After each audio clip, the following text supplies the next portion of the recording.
The email arrived while I was still covered in dust from patrol. 13 years of marriage reduced to a PDF attachment. Let's be adults about this, the subject line read. I stared at my laptop screen in the dim light of my barracks in Kandahar, Afghanistan. 4 months into deployment, and Becky had decided she was done waiting. 3 sentences was all it took. She'd filed the papers. Emptied our joint account. Moved her new boyfriend Jeremy into our home in Spokane. I read it twice before closing my laptop. What do you do when your life collapses from 7,000 miles away? I showered in the communal stall, got dressed for my shift, and said nothing to anyone. What was there to say?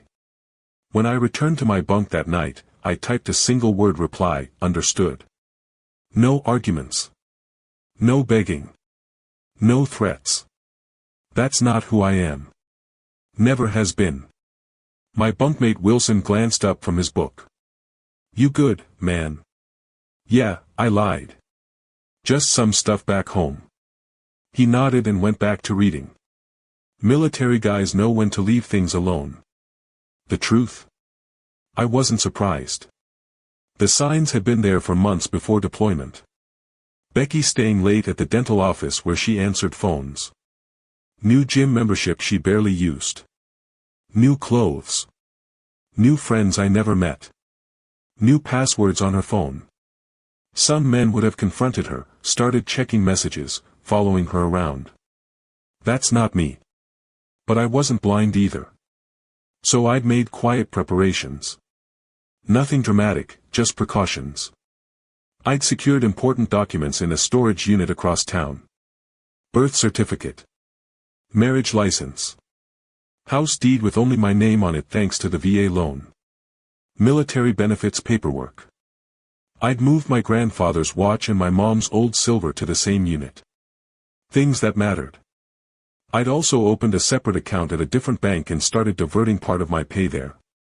Not enough that she'd notice, but enough that I wouldn't be starting from zero if things went south. The night before I deployed, she hugged me at the airport and said, "Stay safe, okay?" Her eyes were dry, like she was saying goodbye to a coworker, not a husband heading to war. I should have known then, but part of me still hoped I was wrong. I wasn't. What she didn't know was that I'd prepared for this moment. And what she didn't understand was that I never start fights. But I do finish them. Have you ever felt that gut-wrenching realization that someone you trusted completely was living a double life? Drop a comment below. We met at a friend's barbecue in 2010. I was home between tours, staying with my buddy Jason in Spokane. Becky was finishing nursing school, though she ended up working admin at a dental practice instead. Less stress, she said. We were married 8 months later. Becky used to say she was proud of my service, though she never quite understood it. Her dad was a bank manager, her brother a pharmacist. No military in her family. She'd ask when I was going to get a real job, not realizing that after 15 years, the army was my career, not just something I was killing time at. We bought our house in 2014. Nothing fancy, but it was ours. 3 bedrooms, small yard, quiet neighborhood. My name was the only one on the mortgage since the VA loan was in my name, but I added her to the deed because that's what married people do. Share things. My parents died within a few years of our marriage. They left me some money, not a fortune, but enough that Becky and I could pay off our student loans and still have a cushion. I deployed 4 times during our marriage. Iraq twice, Afghanistan twice. Each time I came home, Becky seemed a little more distant, a little more restless. Like she was playing a role she'd outgrown. I didn't sign up to be a military wife, she told me once after I mentioned possibly re-upping for another 4 years. I'm tired of being alone all the time. I understood that, I did. But the army was the only place I ever felt like I truly belonged. I was good at my job. People depended on me. In 2019, things started changing. Small stuff at first. Becky got irritated when I called during her girls' nights. Started talking about how her friend Melissa had divorced her husband and was living her best life now. Started making comments about how we didn't really have anything in common anymore. I suggested counseling. She said we were fine, just going through a phase. Then came the late nights at work. The weekends away with friends I'd never met. The new clothes. The gym membership she rarely used. I should have confronted her, but that's not how I handle things. Never have. My dad taught me to think before I speak. To be sure before I act. So I watched and I prepared quietly, because my gut was telling me something was coming. And in this life, you learn to trust your gut. 2 weeks after getting the divorce email, I was sitting in the mess hall when my phone buzzed. A notification from our bank app. Another withdrawal, $88,500, almost everything that was left. I set my fork down and opened the app. The joint account balance was down to $22.37. Our savings, $47,000 we built up over years, was gone completely. Transferred to an account I didn't recognize. Murphy, one of the guys from my unit, glanced over. Bad news? I locked my phone. Nah, just some account stuff. That night, I called our bank from the base phone center. Turned out Becky had been moving money for weeks. Small amounts at first, then larger ones. The big transfers started the day after I deployed. I hung up and stood in the hallway for a long time, watching guys laughing, calling their kids, their wives, their parents. Normal life happening all around me while mine was burning down. That's when Wilson found me. Heard from Alvarez that you looked like you'd seen a ghost at dinner, he said. What's up? I don't usually share personal stuff, but Wilson had pulled me out of a bad situation in Kandahar once. I trusted him. My wife emptied our accounts and moved her boyfriend into our house, I said. Sent divorce papers while I was on patrol last week. Wilson didn't give me the usual, I'm sorry, or, that's rough, or, you'll find someone better. He just asked, what's your plan? Not sure yet, I said. He nodded. Let me know if you need anything. That night, I couldn't sleep. I pulled out my laptop and logged into our home security system, something Becky probably forgot I could access remotely. The cameras showed a strange truck in our driveway. A man I'd never seen before walking our dog. Using my coffee mug. Wearing my Seahawks sweatshirt. And there was Becky, laughing in the kitchen I'd renovated myself during my last leave. Something shifted inside me. Not anger, exactly. Something colder. Clearer. I closed the laptop and pulled out my phone. Made a list. Call James, Army buddy who became a lawyer. Check the VA loan terms. Contact Master Sergeant about emergency leave. Review home refinance documents, something Becky mentioned casually last year. Check the security on my military pension accounts. I didn't feel sad anymore. I didn't even feel angry. I felt focused. Like I was planning a mission. This wasn't about emotion now. This was about strategy. At 0500, before my shift started, I sent an email to James with the subject line, need legal help. Discreet and urgent. His reply came an hour later, call me. Secure line only. When I hung up from that call, I knew exactly what I needed to do. I didn't need to yell. I didn't need to threaten. I didn't even need to confront her. I just needed to wait and watch and let her own actions become the trap. Would you have confronted her immediately, or played the long game like I did? The comments section is open. 2 months later, I was back on American soil. I didn't tell Becky I was coming home. Didn't call. Didn't text. Just checked into a motel in downtown Spokane under a different name and contacted James. We met at a diner 10 miles outside of town.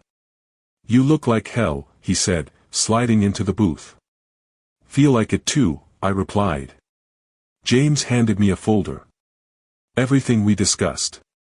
The house deed, loan documents, bank statements.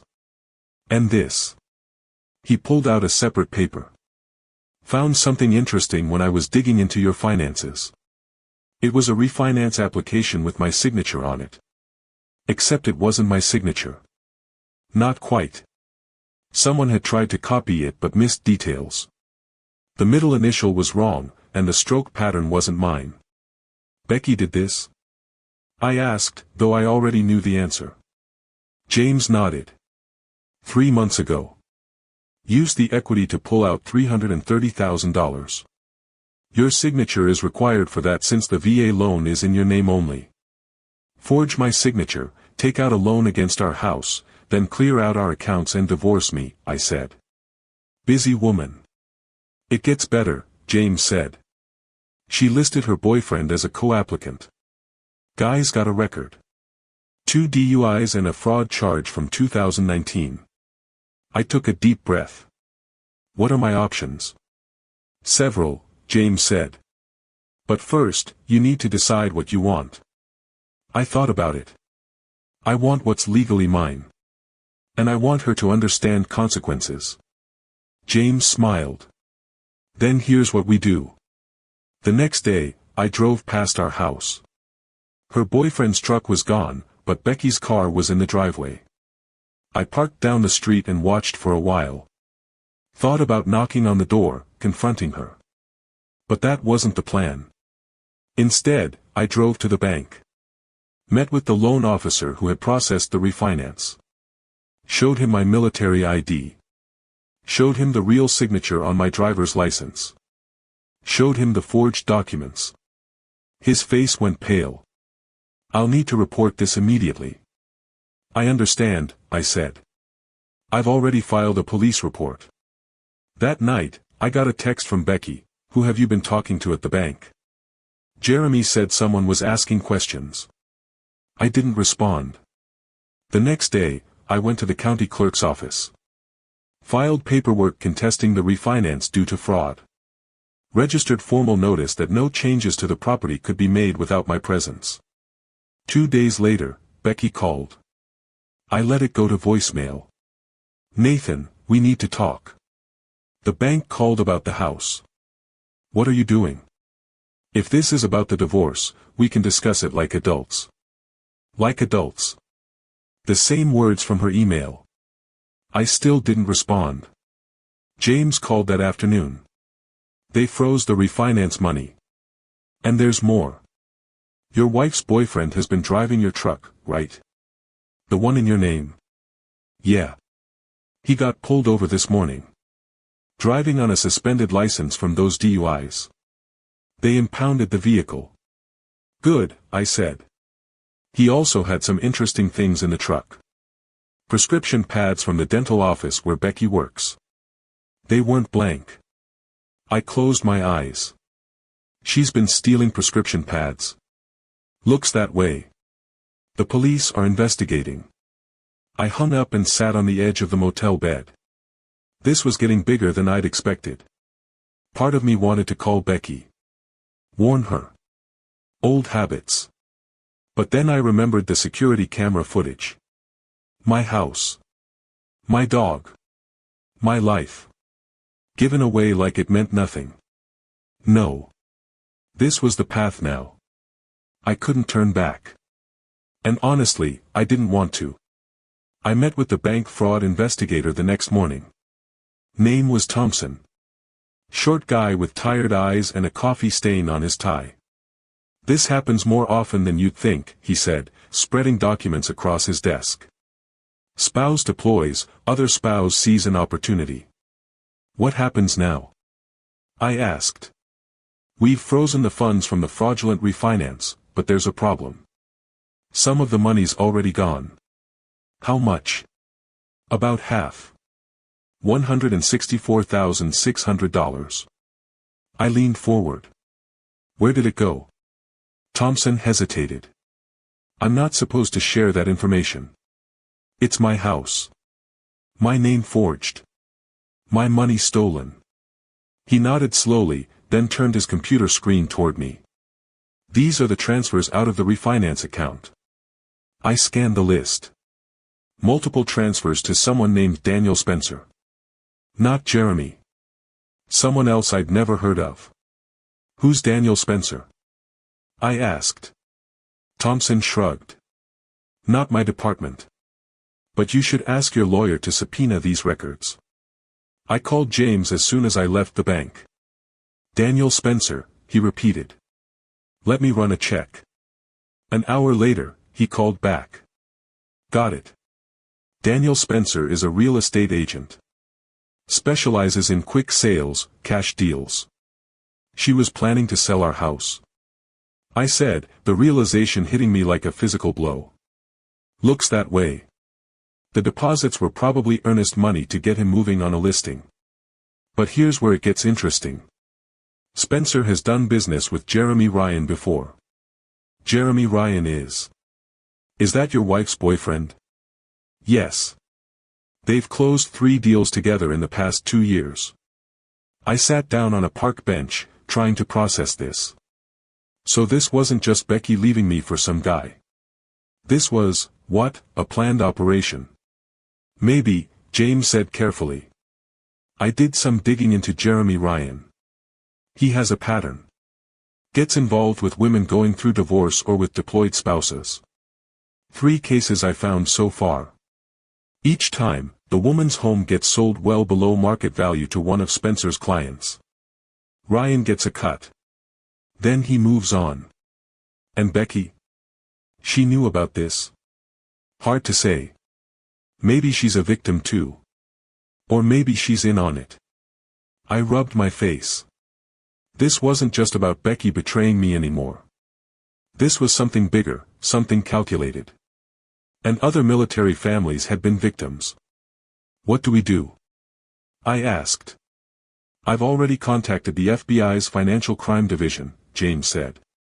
This crosses state lines, involves military personnel and VA loans. They're interested. That night, I sat in my motel room with a beer, thinking about everything. Wondering if Becky had been playing me our entire marriage, or if she'd gotten swept up in Jeremy's scheme. Wondering if it even mattered. My phone buzzed. Becky again. Nathan, please call me. The bank is saying something about fraud, and Jeremy got arrested for driving your truck. I don't understand what's happening. I stared at the message for a long time. Then I typed. Who is Daniel Spencer? 3 dots appeared as she started typing, then stopped. Started again. Stopped. Finally. I don't know what you're talking about. $164,600, I wrote. Multiple transfers. House listing. No response for 10 minutes. Then. It's not what you think. I turned off my phone and went to bed. The next morning, James called. FBI wants to meet. They've been investigating Ryan and Spencer for months. You're not the first, but you might be the case that breaks it open. For the first time since getting that divorce email, I felt something close to satisfaction. Not because my marriage was over, but because the truth was finally coming out. I met with the FBI agents at their field office in Spokane. Agent Patel and Agent Donovan. They recorded my statement, took copies of all the documents James and I had gathered. Your case helps establish a pattern, Agent Patel explained. Shows intent, organization. Makes it a conspiracy rather than isolated incidents. What about Becky? I asked. My wife. Ex-wife. The agents exchanged looks.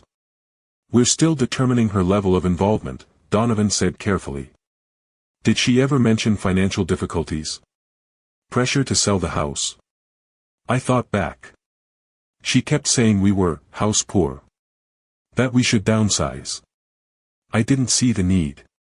Our mortgage payments were manageable on my salary. Patel made a note. When did that start? About 6 months ago. Around the time she must have met Jeremy. And the refinance? Donovan asked. Never discussed it with me.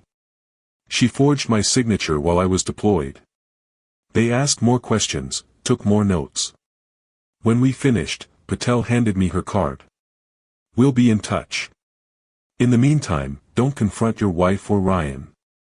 We need to build this case carefully. I nodded. Understood. That evening, I drove to our neighborhood again. Parked down the street from our house. Jeremy's truck was back, must have gotten it out of impound. Becky's car was gone. My phone buzzed. Text from Becky. We need to talk in person. Meet me at Riverfront Park tomorrow.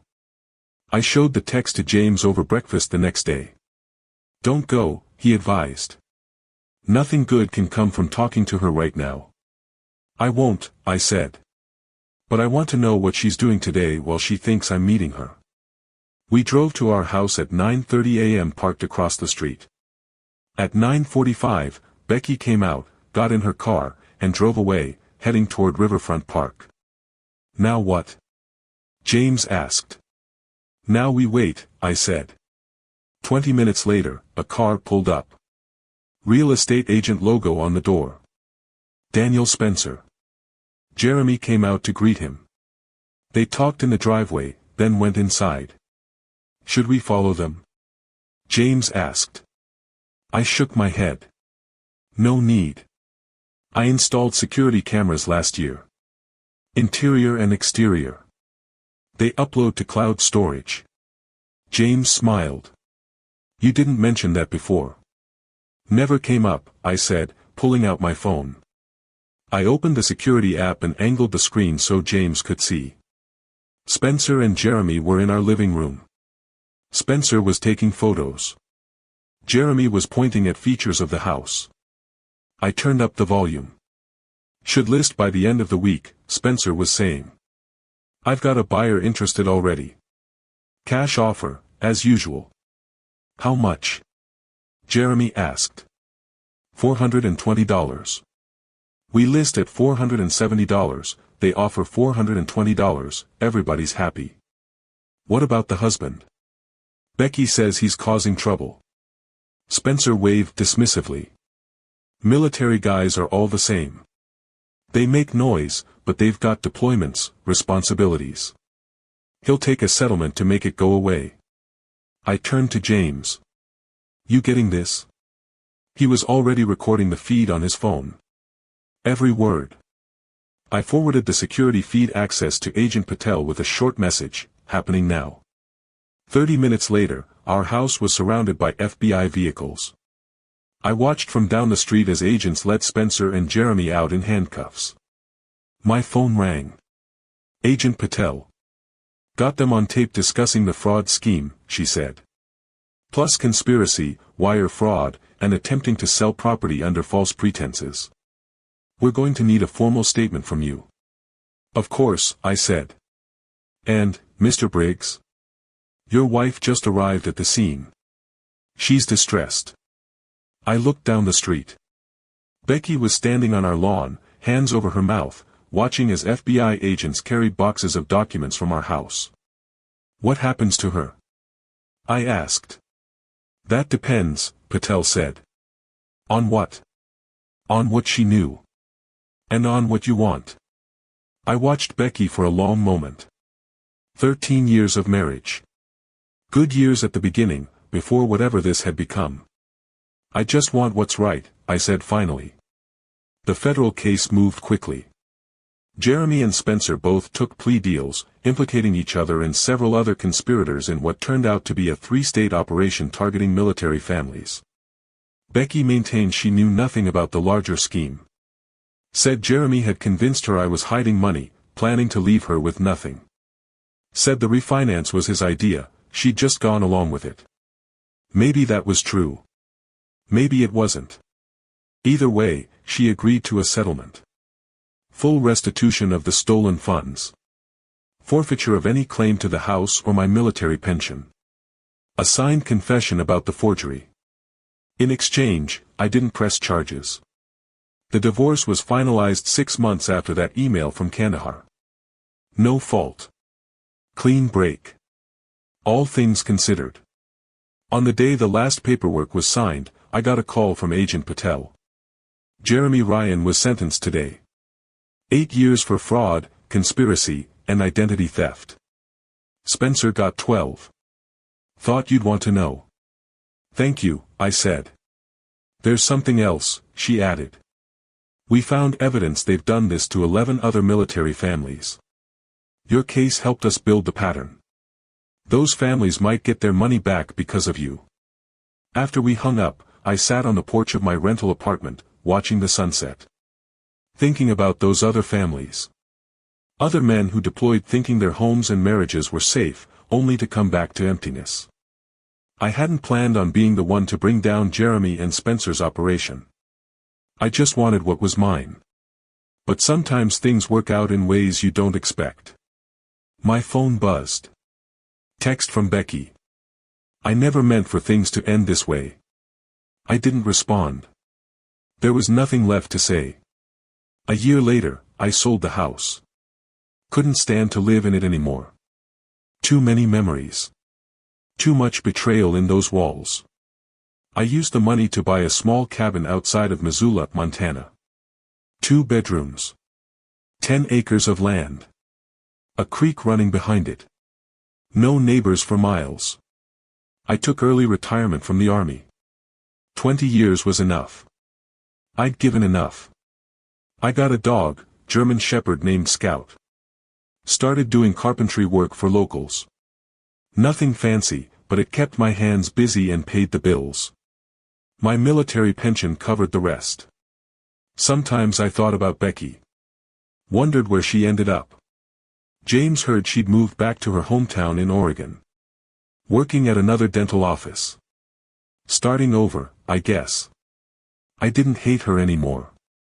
Didn't much feel anything about her, to be honest. She'd made her choices, and so had I. One evening, I got a letter from a woman in Fort Worth. Her husband was in the Navy, deployed when Jeremy and Spencer tried to run their scheme on her. The FBI had given her my name as part of the case. You don't know me, she wrote. But you saved our home. Thank you for fighting back when it would have been easier to just walk away. I read it twice, then pinned it to my refrigerator. Some days, when the silence got too loud or the memories too sharp, I'd look at that letter and remember that something good had come from all of it. Last I heard, Jeremy was still in prison. Spencer too. The system worked, for once. As for me, I was finding my way forward. One quiet day at a time. Building something new. Something that couldn't be stolen or forged or betrayed. Something that was just mine. Have you ever faced betrayal that turned out to be a blessing in disguise? Let me know in the comments below.